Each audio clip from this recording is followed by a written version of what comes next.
सरस्वती देवी लाभीवादन दुधमावलीला बनताय. तुमच्या गावच्या प्रथम नागरिक सरपंच ताई, त्यांचे मिस्टर, व्यवस्थापन समितीचे अध्यक्ष आणि आपली वर्दी पाहून मला दुखणंच पडालं. आजारी होते मी महिन्यापासून, पण ही वर्दी पाहिल्यावर माझ्या जी ऊर्जा निर्माण झाली तर त्याच्यामुळे मी जवळपास 1.5 तास त्या ठिकाणी बसलेले आहे. आणि ज्या गावामध्ये शिक्षकाचा सन्मान आणि स्त्रीचा सन्मान असतो त्या ठिकाणी सरस्वती आणि लक्ष्मी ही भरभरून वाहत असते.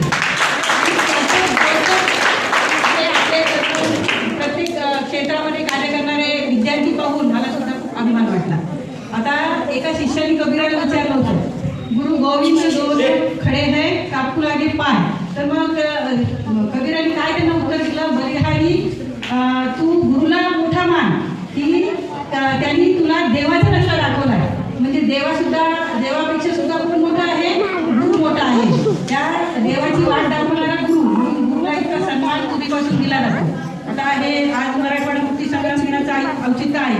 सगळं मिळालंय आपल्याला, लोकांनी शहीद होऊन स्वातंत्र्य दिलंय, सगळं काही दिलेलं आहे. पण आता हे टिकवण्यासाठीची जी देशभक्ती आहे ही विद्यार्थ्यांमध्ये रुजली पाहिजे.